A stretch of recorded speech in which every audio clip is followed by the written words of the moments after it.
Assalamualaikum warahmatullahi wabarakatuh. Hamdan wa syukran lillah. Salatan wa salaman ala rasulillah wa ala alihi wa sahbihi wa man wala hamma ba'dah.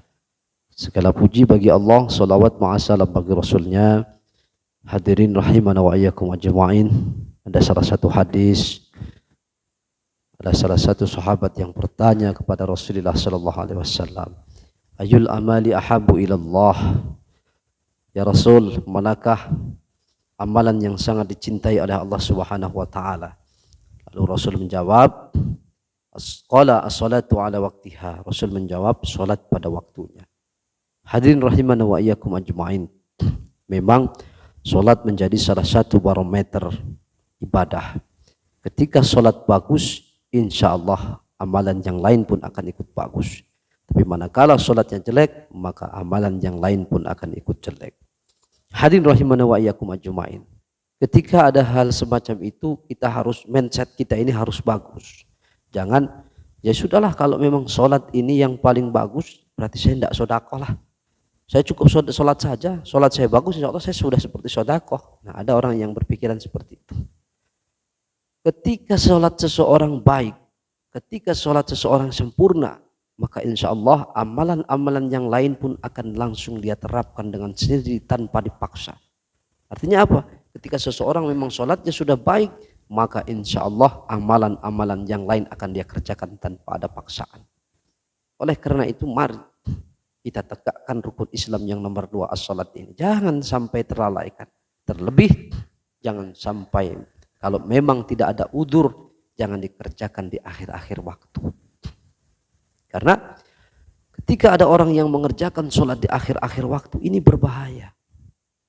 Bahkan bisa dikatakan seorang yang seorang pendusta agama. Dalam surat Al-Ma'un sudah diterangkan, ara'aital ladzi yukadzibu bidin. Tahukah kamu siapa pendusta agama? Fadzalikal ladzi yad'ul yatim. Anak-anak, orang-orang yang menghardik anak yatim. Orang-orang yang menzalimi anak yatim. Orang-orang yang memakan hartanya anak yatim secara zalim. Tetapi perlu diketahui, ketika kita mau mengurusi anak yatim, maka Rasul sendiri menjanjikan masuk surga bareng dengan Rasul. Ana wa kafilul yatim fil jannah. Hakadha. Aku dengan orang-orang yang mengurusi anak yatim, maka akan masuk surga bareng. Seraya beliau mengangkat tangan serta membenggangkan jari telunjuknya dan sebelah jari telunjuk seperti ini. Oleh karena itu, mari jangan sampai kita menjadi pendusta agama. Karena apa? Karena kita menghardik, menzalimi anak yatim. Jadilah sebagai orang-orang yang mampu untuk menyelamatkan anak yatim, mampu untuk mengentaskan anak yatim. Hadirin rahimana wa iyyakum ajma'in. Yang kedua adalah wala yahuddu ala ta'amil miskin. Ketika ada orang yang mencegah kepada orang yang akan memberikan makanan kepada orang yang tidak mampu, tetapi dia ini adalah salah satu pencegahnya, termasuk kategori pendusta agama. Dan yang ketiga, fawailul lil musallin alladzina hum an salatihim sahun. Orang-orang yang melakukan salat tetapi mereka lalai dalam melakukan salat. Nah, ini kalau kita lihat dalam tafsir Jalalain, orang-orang yang lalai di sini adalah orang-orang yang mengakhir-akhirkan sholat. Bahkan ada salah satu cerita ketika nanti di yaumil kiamat sana, ada salah seorang ini yang ahli sholat, ahli sedekah. Tetapi ketika beliau dihisab oleh Allah Subhanahu wa taala, beliau ini adalah masuk dari golongan orang-orang yang masuk dalam pintu neraka.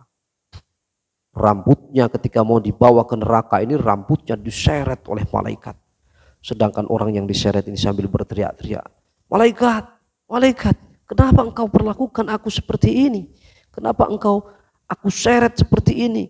Padahal aku ini adalah ahli sholat, aku ahli ibadah, aku ini adalah orang ahli sedekah. Kenapa engkau seperti itu? Malaikat tidak gubris sama sekali. Yang akhirnya dibuanglah orang tersebut di neraka selama 70 tahun. Disiksa di neraka selama 70 tahun. Setelah 70 tahun, maka baru orang yang dibuang ke neraka itu ditarik rambutnya oleh seorang orang yang sudah tua. Dientaskan dari neraka.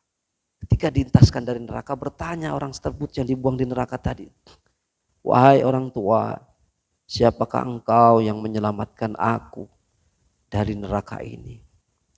Lalu orang tua tersebut menjawab, aku adalah gambaran amalmu ketika engkau masih di dunia. Lalu sang orang yang dimasukkan ke dalam neraka ini bertanya, kenapa ganjaran amalku, pahala amalku sepertimu? Sudah kusut, lemas, tua, padahal aku orang yang mau sholat, mau sedekah. Apa kata orang tua yang menyelamatkan tadi? Betul, kamu ketika di dunia, kamu ahli sholat, kamu ahli sedekah. Tetapi tahu, ketika kamu sholat, kamu selalu mengakhir-akhirkan sholat. Tidak ada uzur pun kamu selalu mengakhir-akhirkan sholat. Tidak sholat pada waktunya. Hadirin rahimana wa yakum ajma'in.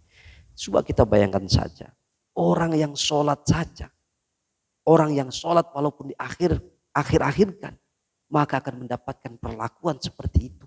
Bagaimana kalau tidak sholat sama sekali. Na'udzubillah min dzalik. Hadirin rahimana wa iyyakum ajma'in. Yang selanjutnya, sahabat pun bertanya kembali kepada Allah, kepada Rasulullah sallallahu alaihi wasallam. Qultu summa ayun, lalu saya bertanya lagi kepada Rasul. Qala, Rasul menjawab, summa birrul walidain, yakni orang-orang yang berbuat baik terhadap kedua orang tuanya, termasuk adalah ibu. Orang-orang yang mau ngopeni orang tuanya secara baik. Bukan kebalikannya orang-orang yang ukukul walidain, orang-orang yang berdurhaka terhadap kedua orang tua. Ini orang-orang yang mau birrul walidain terhadap orang tua, berbuat baik terhadap kedua orang tua. Inilah salah satu amalan yang dicintai oleh Allah Subhanahu wa taala. Hadirin rahimakumullah. Coba kita bayangkan. Kita dilahirkan dari orang tua. Termasuk salah satu ibu. Coba kita bayangkan, orang tua kita sudah mengandung kita 9 bulan 9 hari begitu susah. Mengeluarkan kita begitu susah. Mengurusi kita dari bayi sampai kita dewasa. Belum lagi kalau kita mau menikah, orang tua masih ikut berperan. Belum lagi kalau kita sudah menikah, kita belum punya pekerjaan yang mapan, orang tua pun ikut berperan. Kenapa ketika kita sudah mampu? Kenapa ketika orang tua yang seharusnya sebetulnya kita harus berbalas jasa kepada orang tua yang walaupun ketika kita ngomong balas jasa itu tidak pas, tidak pantas karena tidak akan terbayar jasa-jasa orang tua kepada kita. Kenapa orang tua kita yang mampu mengurusi 9 anak, kenapa ada anak-anak yang tidak mau mengurusi orang tua? 9 anak tidak mampu mengurusi orang tua 1. Coba kita bayangkan. Oleh karena itu alangkah durhakanya, alangkah tidak mulianya seorang anak yang tidak mau berbuat baik terhadap kedua orang tua. Coba kita bayangkan. Kalau orang tua kita masih hidup, mari kita berbuat baik terhadapnya. Jangan kau balas omongannya. Jangan kau bentak dirinya.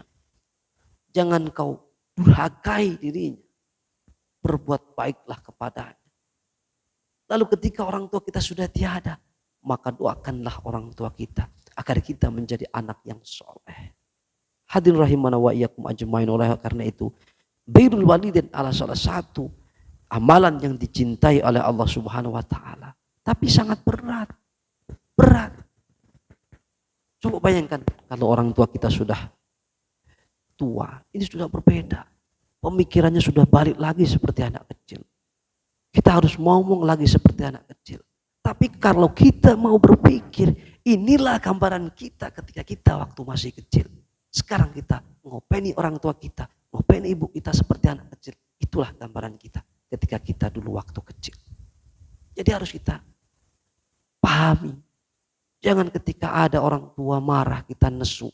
Ketika ada orang tua marah kita justru malah membentaknya. Ini yang tidak baik. Jangan sampai menjadi seperti Alqamah. Alqamah ini ahli ibadah, sahabat Rasulullah, pengikut Rasulullah. Suatu ketika Alqamah pergi keluar kota dan kembali ke rumahnya membawa 2 bingkisan. Bingkisan yang pertama sudah dipersiapkan untuk sang istri, bingkisan yang kedua dipersiapkan untuk sang ibu. Lalu ketika beliau datang ke rumah, yang menyambut pertama kali adalah ibu. Dan waktu itu Alqamah membuka hadiah keduanya. Lalu ibu memilih hadiah yang seharusnya diberikan kepada istrinya. Tetapi Alqamah tidak memperbolehkan. Ibu, jangan bu, ini untuk istriku dan ini untuk ibu. Dan akhirnya ibu pun merasa sakit. Nah, akhirnya ketika Alqamah hendak sakaratul maut, luar biasa susahnya. Tidak bisa sakaratul maut, bahkan membaca kalimat thayyibah ketika waktu mau meninggal tidak mampu. Sehingga istrinya pun memanggil teman-teman Alqamah, para sahabat.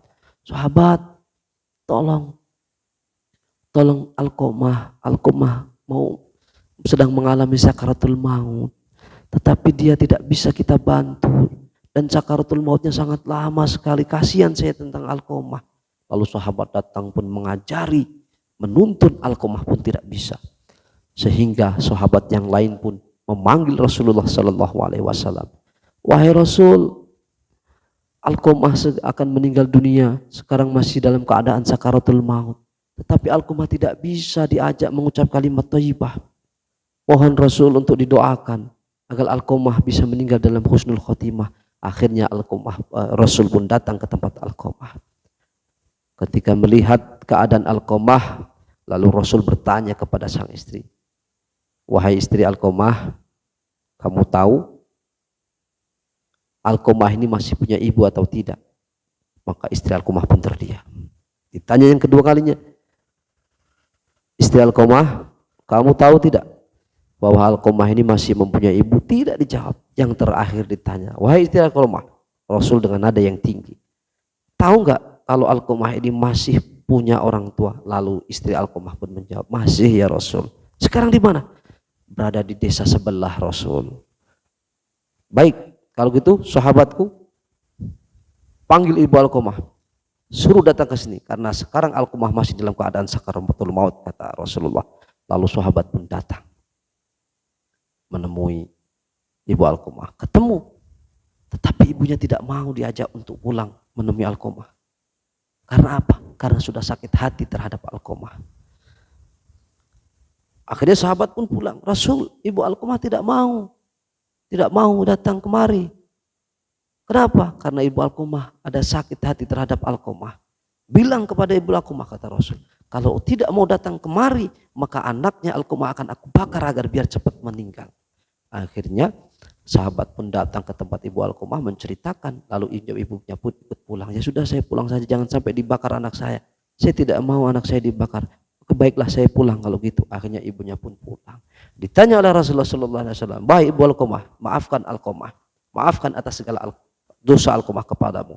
Karena Alqamah sekarang masih dalam keadaan sakaratul maut, maka agar meninggalnya dalam keadaan husnul khotimah, maka maafkanlah. Akhirnya sang ibu memaafkan dosa-dosa Alqamah, dan Alqamah pun meninggal dunia. Coba kita bayangkan, kesalahan Alqamah itu tidak seberapa. Kesalahan Alqamah hanya kepingin membagi sesuai dengan bagiannya, dan ibunya meminta, tetapi Alqamah menolak. Apalagi kalau ada orang yang berani membentak orang tua, berani ngomel orang tua, berani mengusir orang tua, berani menghardik orang tua. Apa yang terjadi? Na'udzubillah min dzalik.